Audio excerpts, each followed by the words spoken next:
Hello, and welcome to my first episode of a Let's Play series for the game Metal Gear Solid 2. And I apologize for my voice today. I appear to be coming down with something, but I'm going to go ahead with this anyway. I think we can manage through it. This is going to be a difficult game to do this kind of thing with, Let's Play series, because I like to kind of roll along with the story, and this has one of the most complex and convoluted stories in any game that I've ever played. But we're going to go and try this anyway. Now, Metal Gear Solid 2, although 2 is in the title, it is actually, let me count, the fourth game in the series. And it is also, like, chronologically, as far as storyline goes, it's maybe the fifth or sixth game in the series. Maybe more than that. Let me count real quick. We have Metal Gear Solid 3 took place before this one. Metal Gear Solid took place before this one. Portable Ops and Peace Walker took place before this one. It's 4. And then the original 2 Metal Gear games. So that was 6. So this is the 7th game. Wow, the 7th game chronologically in the story. The Hudson River, 2 years ago. We had classified intelligence that a new type of Metal Gear was scheduled for transport. The whole thing stank, but our noses have been out in the cold too long. Of course, there's always another Metal Gear that we're going to have to go deal with. And this game has a rather unique setting in terms of Metal Gear games up until this point. It takes place in New York City, not inside the city itself, but in the Hudson River. Now, here we are on the George Washington Bridge, and we see Snake walking up. Now, something I think we should point out is this is all rendered in real time. This is the game engine itself that's rendering this, not some CG scene. And it shows what the guys at Konami were capable of, pushing the PlayStation 2 hardware at the time.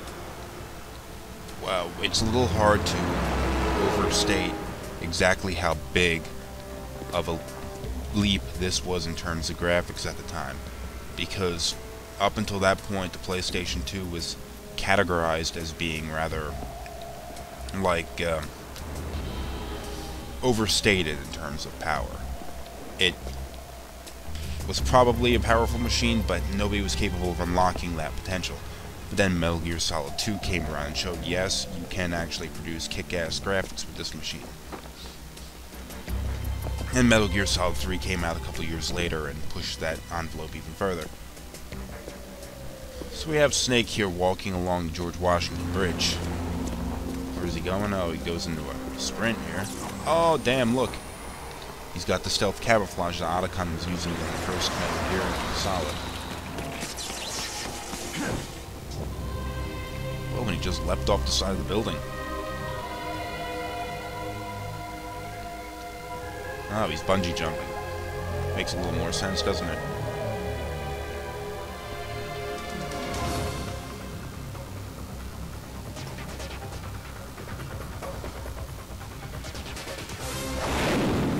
Oh, there's a ship down there.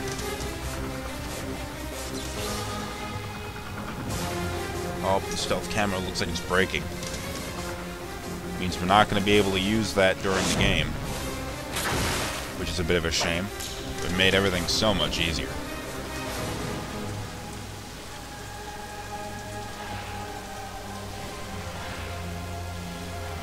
Very cinematic this game is, even more so than its predecessor.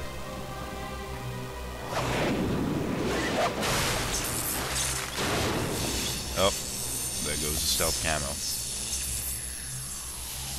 And we have our hero, Solid Snake.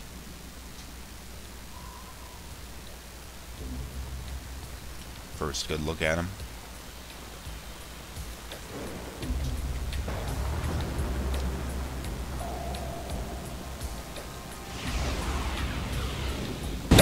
Our boy is right on schedule.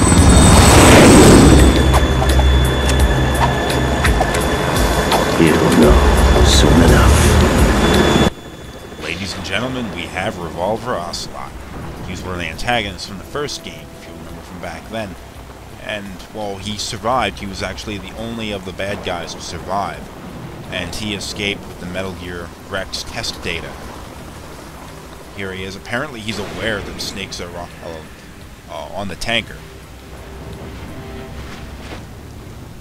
Gonna find out what that's about a little bit later.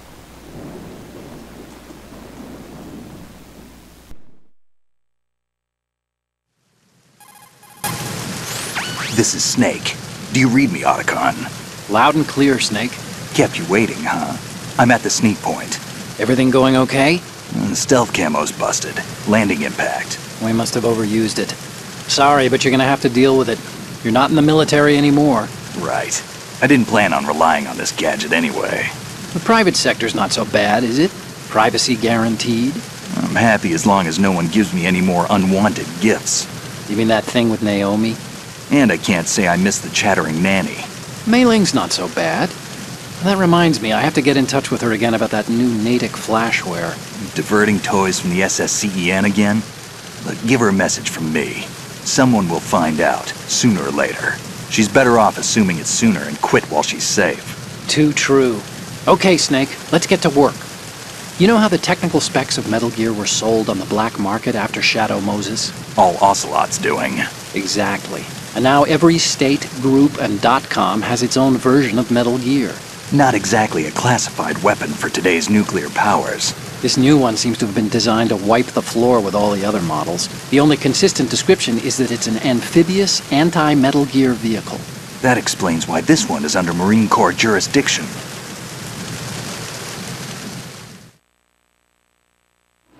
The mission objective is to make visual confirmation of the new Metal Gear being transported by that tanker and bring back photographic evidence. But I want you first to go up to the top level of the infrastructure, to the bridge. We need to find out where the tanker is headed. A little reconnaissance, huh? There's too much we don't know about this new prototype. Capabilities, deployment method, we don't even know how close it is to completion. If we know where the testing arena is, I can start to draw some reasonable conclusions. All right, I'll head to the bridge ASAP. Try to avoid confrontations. Our goal is to collect evidence on Metal Gear development and expose it to the world. It would be best if you could get out of there without alerting anyone. Don't worry, I know the drill. We're not terrorists. Very good. Don't you forget that you're part of Philanthropy now, an anti-Metal Gear organization and officially recognized by the UN. Recognized, but still fringe, Otacon.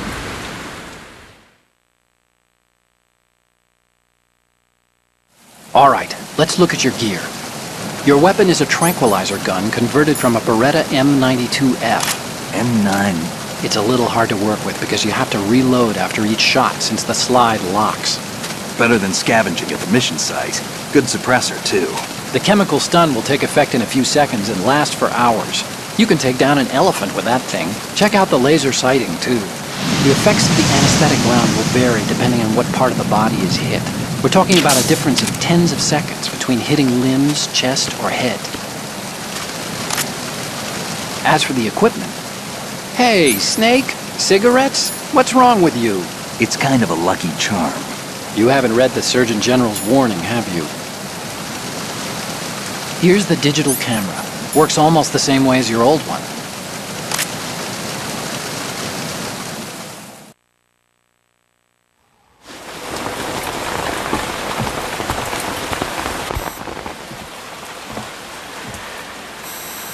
They don't look armed. Hey, Earth to Snake. These are nice, upstanding Marines, not terrorists. Don't get caught, you're in stealth mode here.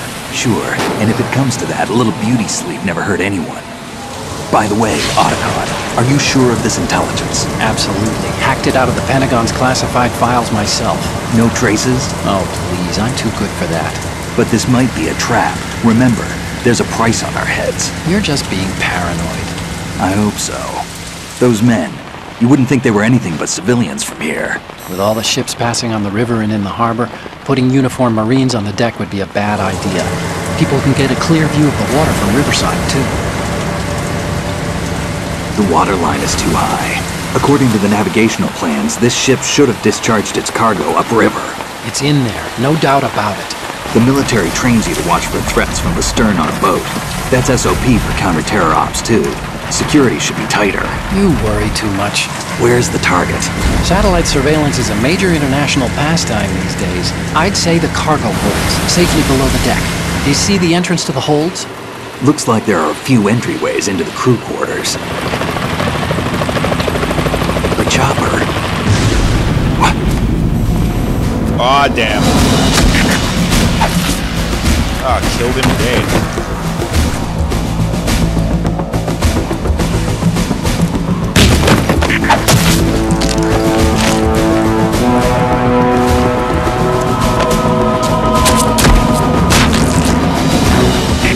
Looks like we're not the only ones after Metal Gear tonight. Is that a chopper I just heard? Affirmative. Probably another cavalry. What's their game? Hijack? They're probably targeting the ship's controls. Otacon, how many men do you need to take over a tanker of this size? The ship is run by a computer, so I'd say about 18 people.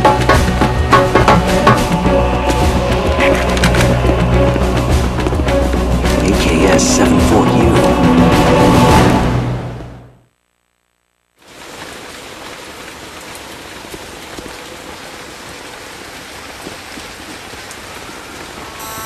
Russians?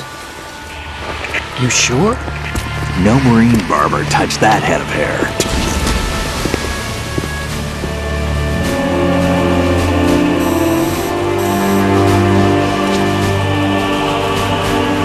I'm transmitting a photo. Let's get an ID on him ASAP. I'm on it.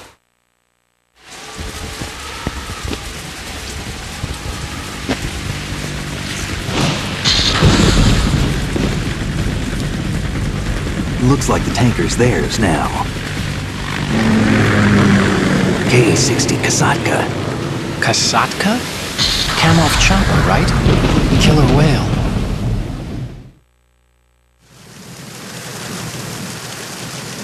We need to get a fix on who they are. Judging by their transport, aren't they some kind of military commandos? Not necessarily. It could be the KA-62, the civil model. Look, Snake, all we need is the photographic evidence of Metal Gear. As long as we have those, we can put it online and blow the whole thing wide open. So no pyrotechnics, okay? All right. I'll do my best. This isn't like Shadow Moses. Reach me if anything happens.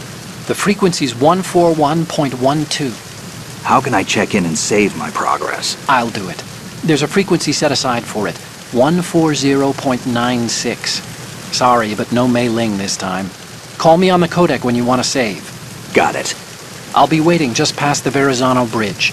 You need to be off that ship by then. I'll be in touch. Okay, now we can actually start playing the game. See, let's go and save immediately. We're going to use Otacon instead of Mei Ling this time. You want to save, Snake? Oh, you're not going to save. Whoops, screwed that up. Hit the wrong button. Time to save? Yeah. Oh geez, 2003. See how long ago it's been since I played this game. Hope that doesn't affect my performance any.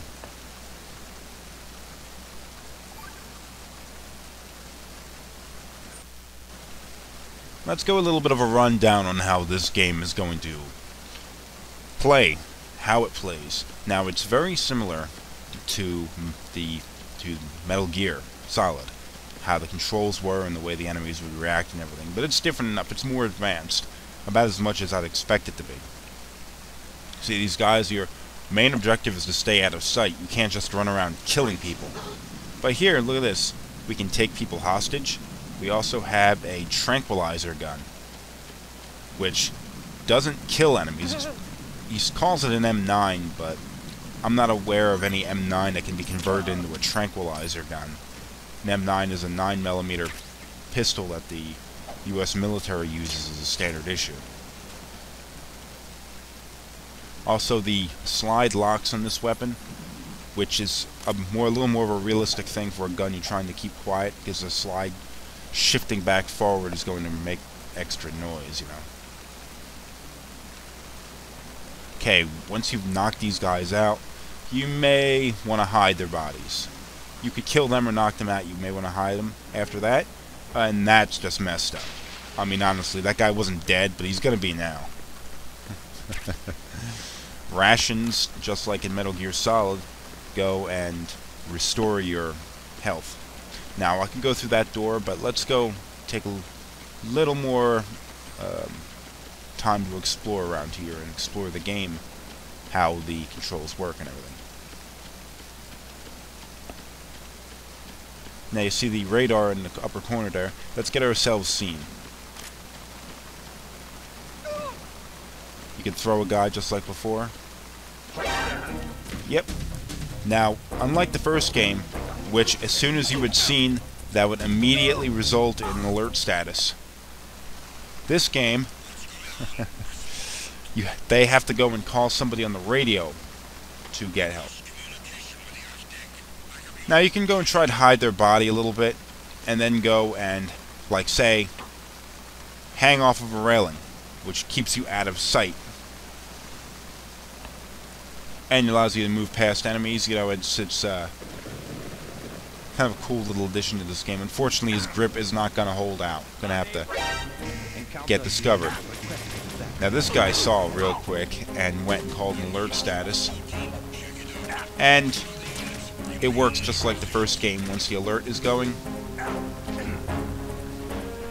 the alert starts counting down. And then we go into evasion mode once they can't see you anymore. And they're out there looking for Snake right now. And I don't think they're... Yeah, they will find him. The guys that come out during alert status have body on. So they're a little bit tougher. But using the M9 doesn't really make that big of a difference. Now, because we had an alert status, the guy that was over here has a replacement. So let's go and... Yep, there he goes. Now over here is the door. Now, I don't want these episodes to get too long, so I'm going to bring this one to a close. In the next episode, we'll head to the inside of the tanker and explore the game inside of there.